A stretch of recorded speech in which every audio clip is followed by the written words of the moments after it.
ലോകം വീണ്ടും ഒരു മഹായുദ്ധത്തിന്റെ നിഴലിലാണോ എന്ന ചോദ്യം ഉയർത്തിക്കൊണ്ടാണ് അമേരിക്കൻ പ്രസിഡന്റ് ഡൊണാൾഡ് ട്രംപ് ഇറാനെതിരെ 10 ദിവസത്തെ അന്ത്യശാസനം പുറപ്പെടുവിച്ചിരിക്കുന്നത്. നിശ്ചിത സമയത്തിനുള്ളിൽ പുതിയൊരു ആണവ സമാധാന കരാറിൽ ഒപ്പിട്ടില്ലെങ്കിൽ ഇറാന്റെ ആണവ കേന്ദ്രങ്ങൾക്കും സൈനിക താവളങ്ങൾക്കും നേരെ കടുത്ത സൈനിക നടപടി ഉണ്ടാകുമെന്നാണ് ട്രംപിന്റെ മുന്നറിയിപ്പ്. വാഷിംഗ്ടൺ DC-യിൽ നടന്ന പ്രഥമ ബോർഡ് ഓഫ് പീസ് യോഗത്തിൽ വെച്ച് ട്രംപ് നടത്തിയ ഈ പ്രഖ്യാപനം അന്താരാഷ്ട്ര തലത്തിൽ വലിയ പ്രത്യാഘാതങ്ങളാണ് ഉണ്ടാക്കിയിരിക്കുന്നത്. തന്റെ രണ്ടാം ഊഴത്തിൽ കടുത്ത വിദേശ നയങ്ങളുമായി മുന്നോട്ട് പോകുന്ന ട്രംപ് ഇറാന്റെ ആണവ മോഹങ്ങളെ എന്നേക്കുമായി അവസാനിപ്പിക്കുക എന്ന ലക്ഷ്യത്തിലാണ്. യുദ്ധത്തിന്റെ ഭീമമായ ചിലവുകളെക്കുറിച്ച് ബോധ്യമുണ്ടെങ്കിലും അമേരിക്കയുടെയും സഖ്യകക്ഷികളുടെയും സുരക്ഷ കണക്കിലെടുത്ത് മോശമായ കാര്യങ്ങൾ സംഭവിക്കാൻ താൻ മടിക്കില്ലെന്ന് അദ്ദേഹം വ്യക്തമാക്കി. എനിക്ക് നോബൽ സമ്മാനത്തെക്കുറിച്ച് ആശങ്കയില്ല. എനിക്ക് ആളുകൾ കൊല്ലപ്പെടുന്നത് കാണണ്ട. എന്റെ ലക്ഷ്യം ജീവൻ രക്ഷിക്കലാണെന്ന് അദ്ദേഹം അവകാശപ്പെടുന്നുണ്ടെങ്കിലും സമാധാനത്തിനായി യുദ്ധം എന്ന വിരോധാഭാസമായ നിലപാടാണ് അദ്ദേഹം സ്വീകരിക്കുന്നത്. 10 ദിവസത്തിനുള്ളിൽ ഇറാൻ ചർച്ചാമേശയിൽ വഴങ്ങിയില്ലെങ്കിൽ പശ്ചിമേഷ്യയുടെ ഭൂപടം തന്നെ മാറ്റിമറിക്കുന്ന രീതിയിലുള്ള ആക്രമണങ്ങൾക്ക് അമേരിക്ക തയ്യാറെടുക്കുന്നു എന്നാണ് സൂചന. ഈ പ്രതിസന്ധിയിലെ ഏറ്റവും ശ്രദ്ധേയമായ വശം അമേരിക്കയുടെ ഏറ്റവും അടുത്ത സുഹൃത്തായ ബ്രിട്ടന്റെ നിലപാടാണ്. ഇറാനെതിരെ ആക്രമണത്തിന് തങ്ങളുടെ മണ്ണിലെ സൈനിക താവളങ്ങൾ ഉപയോഗിക്കാൻ അനുവദിക്കില്ലെന്ന് ബ്രിട്ടീഷ് പ്രധാനമന്ത്രി കീർ സ്റ്റാർമർ പ്രഖ്യാപിച്ചു കഴിഞ്ഞു. ഗ്ലൗസസ് ടെർഷറിയിലെ RAF ഫെയർഫോർഡ് ഇന്ത്യൻ മഹാസമുദ്രത്തിന്റെ തന്ത്രപ്രധാനമായ ഡീഗോ ഗാർഷ എന്ന താവളങ്ങൾ ഉപയോഗിക്കാനാണ് ട്രംപ് അനുമതി തേടിയത്.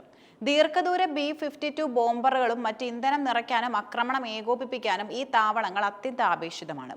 ഒരു പരമാധികാര രാഷ്ട്രത്തിനെതിരെ ഐക്യരാഷ്ട്രസഭയുടെയോ മറ്റോ കൃത്യമായ അനുമതിയില്ലാതെ മുൻകൂർ ആക്രമണം നടത്താൻ താവളങ്ങൾ വിട്ടു നൽകുന്നത് അന്താരാഷ്ട്ര നിയമങ്ങളുടെ ലംഘനമാകുമെന്ന് ബ്രിട്ടീഷ് അറ്റോർണി ജനറൽ ലോർഡ് ഹെർമർ മുന്നറിയിപ്പ് നൽകി.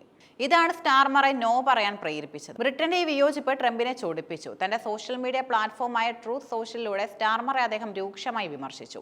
സ്റ്റാർമർ വോക്കിസത്തിന്റെ പുറകെ പോയി ബ്രിട്ടനെ ദുർബലപ്പെടുത്തുകയാണെന്നും ഇറാൻ ബ്രിട്ടന് ഭീഷണിയാണെന്നും അദ്ദേഹം തുറന്നടിച്ചു. ഇതിന്റെ തുടർച്ചയായി ചാഗോസ് ദ്വീപ് സമൂഹം മൗറീഷ്യസ് വിട്ടു നൽകാനുള്ള ബ്രിട്ടീഷ് തീരുമാനത്തിന് നൽകിയിരുന്ന പിന്തുണ ട്രംപ് പിൻവലിച്ചു. ഇത് ബ്രിട്ടീഷ് സർക്കാരിനെ സംബന്ധിച്ചിടത്തോളം വലിയൊരു നയതന്ത്ര തിരിച്ചടിയാണ്. യുദ്ധമുണ്ടായാൽ അതിന്റെ ഏറ്റവും വലിയ ആഘാതം അനുഭവിക്കേണ്ടി വരുന്നത് ഗൾഫ് രാജ്യങ്ങളായിരിക്കും. ലോകത്തെ പ്രധാനപ്പെട്ട എണ്ണക്കടത്ത് പാതയായ ഹോർമുസ് കടലിടുക്ക് ഇറാൻ ഉപരോധിച്ചാൽ ആഗോള എണ്ണവില കുതിച്ചുയരുകയും ലോകം വലിയൊരു സാമ്പത്തിക മാന്ദ്യത്തിലേക്ക് നീങ്ങുകയും ചെയ്യും. ഖത്തറിലും സൈപ്രസിലും ബ്രിട്ടൻ തങ്ങളുടെ ടൈഫൂൺ F-35 യുദ്ധവിമാനങ്ങളെ സജ്ജമാക്കിയിട്ടുണ്ട്. അമേരിക്ക ആകട്ടെ 2 വലിയ വിമാനവാഹിനി കപ്പലുകളെയും നിരവധി അന്തർവാഹിനികളെയും മേഖലയിലേക്ക് വിന്യസിച്ചു കഴിഞ്ഞു. ഖത്തർ, കുവൈറ്റ് തുടങ്ങിയ രാജ്യങ്ങൾ ഒരേ സമയം അമേരിക്കയുടെ സൈനിക താവളങ്ങൾക്ക് ഇടം നൽകുന്നവരും ഇറാനുമായി നയതന്ത്ര ബന്ധം പുലർത്തുന്നവരുമാണ്. ഒരു യുദ്ധമുണ്ടായാൽ ഈ രാജ്യങ്ങൾക്കിടയിലുള്ള സന്തുലിതാവസ്ഥ തകരും. നിലവിൽ കടുത്ത സാമ്പത്തിക ഉപരോധങ്ങൾ മൂലം ഇറാന്റെ സമ്പദ് വ്യവസ്ഥ തകർച്ചയിലാണ്. ഇതിനിടയിലാണ് ട്രംപിന്റെ സൈനിക ഭീഷണി വരുന്നത്. അമേരിക്കൻ പ്രതിനിധികളായ ജേഡ് കുഷ്നർ, സ്റ്റീവ് വിറ്റ്കോഫ് എന്നിവരും ഇറാൻ വിദേശകാര്യമന്ത്രി അബ്ബാസ് അരാഗ്ചിയും തമ്മിൽ ജനീവയിൽ പരോക്ഷമായ ചർച്ചകൾ നടക്കുന്നുണ്ട്. ഇറാൻ ചർച്ചകളിൽ പുരോഗതി ഉണ്ടെന്ന് വൈറ്റ് ഹൌസ് വക്താവ് കരോലിൻ ലിവിറ്റ് പറയുന്നുണ്ടെങ്കിലും തങ്ങളുടെ ആണവ പദ്ധതി പൂർണ്ണമായും ഉപേക്ഷിക്കാൻ ഇറാൻ തയ്യാറാകുമോ എന്നതും സംശയമാണ്. കഴിഞ്ഞ വർഷം അമേരിക്ക നടത്തിയ ഓപ്പറേഷൻ മിഡ്നൈറ്റ് ഹാമർ എന്ന രഹസ്യ സൈനിക നീക്കത്തിലൂടെ ഇറാന്റെ ചില ആണവ നിലയങ്ങൾക്ക് നാശം സംഭവിച്ചിരുന്നു. ഇത് ഇറാനെ ചർച്ചയിലേക്ക് തിരിച്ചു കൊണ്ടുവരാൻ സഹായിച്ചുവെന്നാണ് അമേരിക്കൻ പക്ഷം. എന്നാൽ തങ്ങളുടെ പരമാധികാരം പണയം വെച്ചുകൊണ്ടുള്ള ഒരു കരാറിനും ഇറാൻ ഭരണകൂടം തയ്യാറാകുന്നത് ആഭ്യന്തരമായി വലിയ പ്രതിഷേധങ്ങൾക്ക് കാരണമായേക്കാം.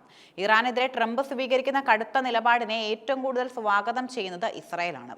ഇറാൻ ഒരു ആണവശക്തിയാകുന്നത് ഇസ്രായേലിന്റെ നിലനിൽപ്പിന് ഭീഷണിയാണെന്ന് പ്രധാനമന്ത്രി ബെഞ്ചമിൻ നെതന്യാഹു ആവർത്തിക്കുന്നു. അമേരിക്കയുടെ ഏത് സൈനിക നീക്കത്തിനും പൂർണ്ണ പിന്തുണ പ്രഖ്യാപിച്ച നെതന്യാഹു ഇറാൻ ഏതെങ്കിലും തരത്തിലുള്ള തിരിച്ചടിക്ക് മുതിർന്നാൽ സങ്കല്പിക്കാൻ കഴിയാത്ത പ്രത്യാഘാതങ്ങൾ നേരിടേണ്ടി വരുമെന്ന മുന്നറിയിപ്പ് നൽകി. ഇസ്രയേലിന്റെ മൊസാദ് പോലുള്ള ഏജൻസികൾ ഇറാന്റെ ആഭ്യന്തര സുരക്ഷാ ക്രമീകരണങ്ങൾ നിരീക്ഷിച്ചു വരികയാണ്. റഷ്യയും ചൈനയും ട്രംപിന്റെ ഈ നീക്കത്തെ അതീവ ഗൗരവത്തോടെയാണ് കാണുന്നത്. അമേരിക്ക ഏകപക്ഷീയമായ ഒരു യുദ്ധത്തിലേക്ക് നീങ്ങുന്നത് അന്താരാഷ്ട്ര സമാധാനത്തെ തകർക്കുമെന്ന് റഷ്യ മുന്നറിയിപ്പ് നൽകുന്നു. അതേസമയം സമാധാന ചർച്ചകൾക്ക് ഇന്ത്യ അടക്കമുള്ള രാജ്യങ്ങൾ നടത്തുന്ന നീക്കങ്ങളും ശ്രദ്ധേയമാണ്. ട്രംപിന്റെ ഒറ്റബുദ്ധി അല്ലെങ്കിൽ ധിക്കാരപരമായ നയതന്ത്രം പാശ്ചാത്യ സഖ്യകക്ഷികൾക്കിടയിൽ പോലും ഭിന്നതയുണ്ടാക്കുന്നത് ചൈന പോലുള്ള രാജ്യങ്ങൾക്ക് ആഗോളതലത്തിൽ മേൽക്കൈ നേടാൻ സഹായിച്ചേക്കാം. യുദ്ധത്തിന് സമാധാനത്തെക്കാൾ 100 ഇരട്ടി ചെലവുണ്ടെന്ന് ട്രംപ് തന്നെ സമ്മതിക്കുന്നു. ഒരു യുദ്ധമുണ്ടായ ലക്ഷക്കണക്കിന് ആളുകൾ കൊല്ലപ്പെടാനും കോടിക്കണക്കിന് ആളുകൾ അഭയാർത്ഥികളാകാനും സാധ്യതയുണ്ട്. ആണവ നിലയങ്ങൾക്ക് നേരെ ആക്രമണം ഉണ്ടായാൽ റേഡിയേഷൻ മൂലം വലിയൊരു പ്രദേശം വർഷങ്ങളോളം വാസയോഗ്യമല്ലാതാകും. എണ്ണവിലയിൽ ഉണ്ടാകുന്ന മാറ്റം ഇന്ത്യ പോലുള്ള വികസന രാജ്യങ്ങളുടെ സാമ്പത്തിക സുരക്ഷിതത്വത്തെ തകർക്കും.